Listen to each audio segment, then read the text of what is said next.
She messaged me at 3 a.m. saying, "I'm at Jake's place. Come get me or it's over." I responded, "It's over then."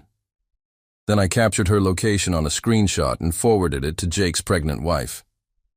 By dawn, my ex was pleading for a roof over her head because Jake's wife had thrown them both out. I, 32 male, was deep in sleep when my phone vibrated at 3:14 a.m. My girlfriend Isla, 29, had fired off a text that would destroy it all. "I'm at Jake's house. Come pick me up right now or we're finished." I'm dead serious. "You have 20 minutes. I glared at the message, wide awake now. Jake was her co-worker who she insisted was only a buddy, the same Jake who messaged her non-stop, the same Jake whose wife Bethany was 7 months along. I typed back, "We're finished then." Her reply came immediately. "Are you for real right now? I'm offering you a shot to show you care. You're at another guy's house at 3 a.m. What precisely am I meant to show? That you'll battle for me, that you truly give a damn." "Nah, I'm fine.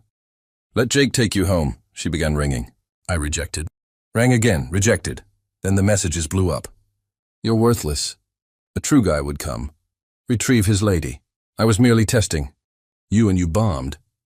Jake handles me better than you ever have. I'm crashing here tonight. Then enjoy yourself." That final message attached her location marker. She was actually at Jake's house. The nerve of dispatching me her location like it was some dominance play. I captured every bit on screenshots. Then I pulled off something that rage-fueled me believed was genius. I located Bethany on Facebook, Jake's pregnant wife. Sent her a note with the screenshots and Isla's location marker. "Your husband has my girlfriend at your home at 3 a.m. Figured you ought to know." Message viewed at 3:31 a.m. By 4:15 a.m., my phone was exploding. "Isla, what have you done?" "Bethany is here. She's losing it. I require a spot to crash, please." "I'm sorry, honey, please. She's hurling my things outdoors." I set my phone to silent and returned to sleep. Update 1. Woke to 89 messages, 52 missed calls, and 16 voicemails. The standout selections from Isla, "You wrecked it all." "Bethany's divorcing Jake." "I'm without a home because of you." "My vehicle is at Jake's, and Bethany refuses to allow me to grab it." "This is abusive what you pulled." From Jake. "Yeah. This idiot had my number. Bro, what the heck? You demolished my marriage." Isla was just tipsy and needed a pad to crash. "We're gonna have issues." From unknown numbers. Isla's pals. "You're revolting for what you did to Isla." She's sobbing at my house. Or a fresh beast. Real guys don't behave like this. But the top message was from Bethany. "Thank you." I've doubted for months. Jake attempted to claim she was just a pal who needed aid. I discovered her undergarments in my bedroom. In my bedroom. They're both gone. I'm retaining the house. My name's on it. You prevented me from squandering more years on this deceiver. Turns out Isla had been at Jake's since 11 p.m. They'd been boozing and yeah. Bethany arrived home early from her night shift. She's a nurse because she felt ill. Found them on the couch, not sleeping. Isla's belongings were literally tossed on Jake's lawn. Bethany swapped the locks by 8 a.m., her siblings a locksmith. Jake's outfits were in trash bags on the driveway. The drama escalated when I browsed Instagram. Isla had uploaded stories all evening. 11 p.m., her and Jake taking shots. Caption, "Work buddies who party together." 12 a.m., her in what was obviously Jake's shirt. Caption, "Borrowed attire feels unique." 1 a.m., a mirror selfie in Jake's bathroom. Caption, "Feeling myself tonight." 2 a.m., her on a couch with wine. Caption, "Netflix and chill atmosphere." She erased them all by morning.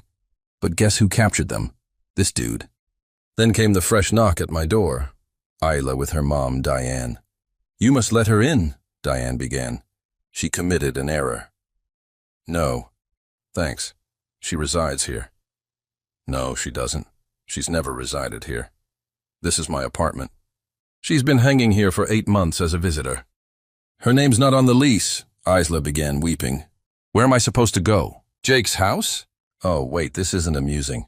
My stuff is locked in there. Your car. It's at Jake's. Better go retrieve it then." Bethany refuses to let me. Sounds like your issue. Diane went full entitled mode.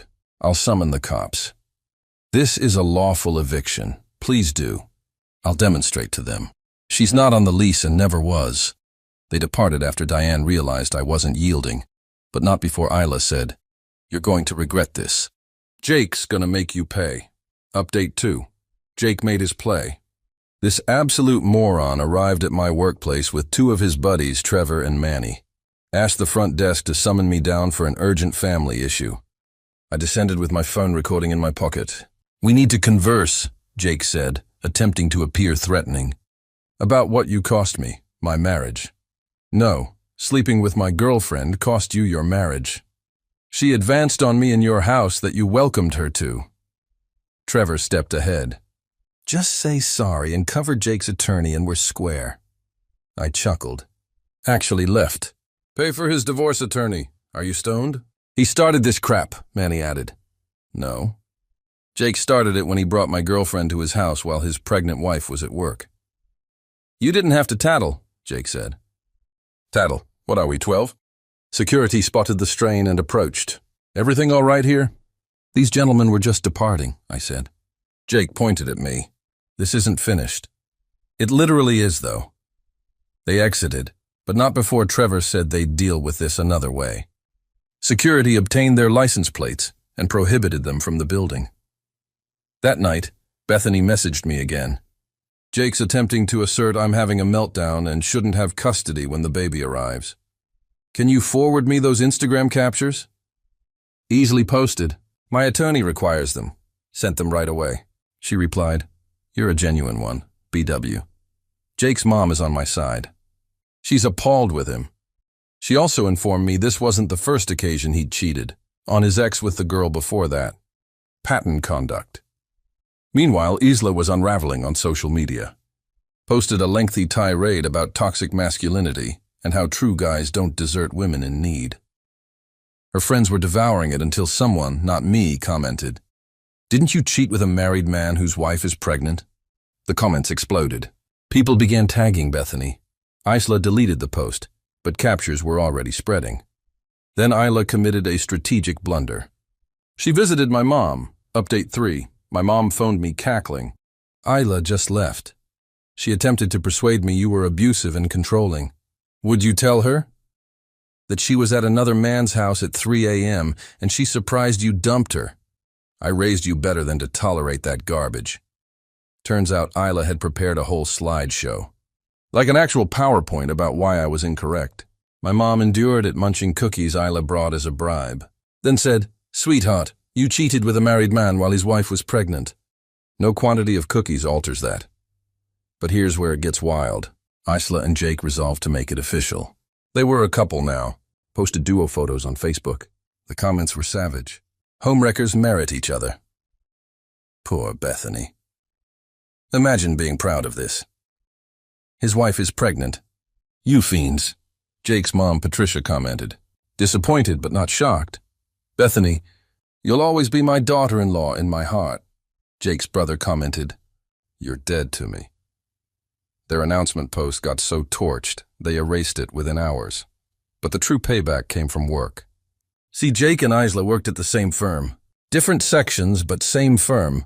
And that firm had a rigid policy about relationships requiring revelation to HR.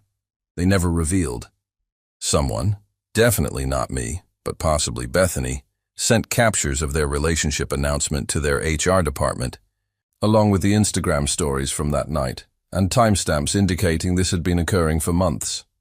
Both were summoned into meetings. Both were suspended pending probe. Isla rang me sobbing. "You got me terminated. You got yourself terminated. Company policy is explicit. I need funds for an attorney. Ask Jake. He's penniless." Bethany froze their accounts. "Tough, please. I'm sorry. I heard. You made decisions for months. This wasn't an error." It was a routine. She disconnected on me. Update 4, the work probe wrapped up. Jake was dismissed for misuse of company assets.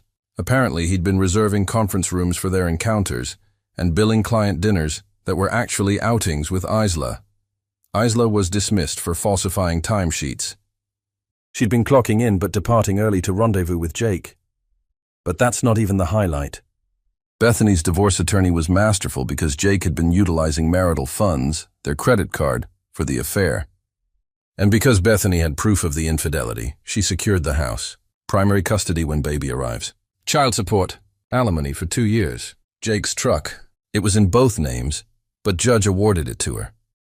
Jake had to relocate back with his mom at 35, with no employment, no vehicle, and a baby en route that he'll visit every other weekend. Patricia, his mom, informed everyone at her church what he did. The whole assembly knows. She forces him to rise during prayer requests so folks can pray for his salvation from sin.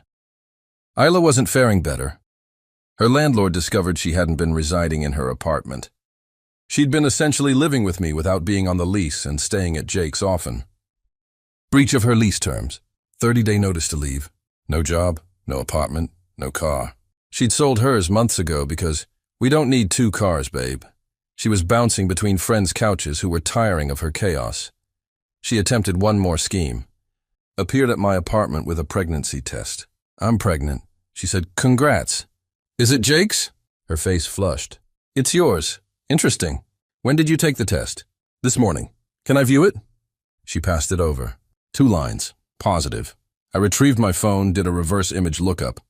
The exact same pregnancy test photo was on a pregnancy announcement ideas Pinterest board from 2019. "Really? You're using Pinterest photos." She snatched the test and fled. Haven't seen her since. Final update. Everything has concluded in the most gratifying manner possible. Jake attempted to fight the divorce. Lost. Tried to allege Bethany was mentally unstable because she was emotional when she expelled him. Judge essentially chuckled at him. He was mandated to pay $1,800 a month in child support once the baby arrives, plus $1,000 in alimony. With no job. He had to accept the first gig he could find. Overnight stocking at a supermarket. His mom chauffeurs him to work because he has no car. His former friends created a group chat without him called Jake Free Zone, where they share memes about him. Someone turned his divorce filing into a meme template. It went locally viral. Isla's circumstances worsened before it got... Actually, no, it just worsened. She applied for positions, but every spot Googled her, found the captures, found the drama. No callbacks. Finally secured a role at a call center 2 towns over. Has to take 3 buses to arrive because, again, no car. Her friend circle collapsed when she attempted to date one of their boyfriends. Apparently she figured it succeeded with Jake, so why not attempt again? The girlfriend caught her dispatching nudes. That was the ultimate straw. They all severed ties. She relocated with her mom temporarily, but Diane demanded rent. Market rate. You're an adult. Act like one. The last I heard from Isla was a text from a new number. "I know you despise me, but I truly did love you. Jake was an error. I was testing you to see if you'd battle for me. A real man would have come to retrieve me that night." I replied, "A real woman wouldn't have been at another man's house at 3 a.m. We're finished. Cease contacting me." She attempted once more. "I'm struggling. Can't you assist me just once for what we shared? What we shared was you cheating with a married man whose wife was pregnant." "No, block that number too. Bethany delivered her baby last week. A healthy girl. She named her Victoria because I'm victorious. She informed me Jake has to pay child support now, but can't manage it on his supermarket wage. So they're deducting from his paycheck." Patricia forces Jake to attend church every Sunday, where Pastor Jim employs him as an illustration in sermons about temptation and ruining families. Last week's sermon was titled, "The Jake in Your Life Avoiding Sin." Jake had to sit in the front pew. Bethany began dating an actual decent guy, her daughter's pediatrician, Dr. Morrison. They met at a prenatal visit and he was nothing but supportive through it all. Jake discovered and posted about replacement dads on Facebook. Bethany's attorney captured it for the custody file. As for me, I'm thriving. Got advanced at work. Turns out leadership valued how professionally I managed Jake's attempted showdown. Started seeing Portia, a software developer I encountered at a coding workshop I've been attending.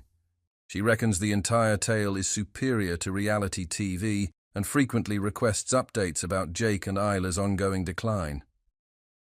Found out last week that Isla and Jake aren't even a pair anymore.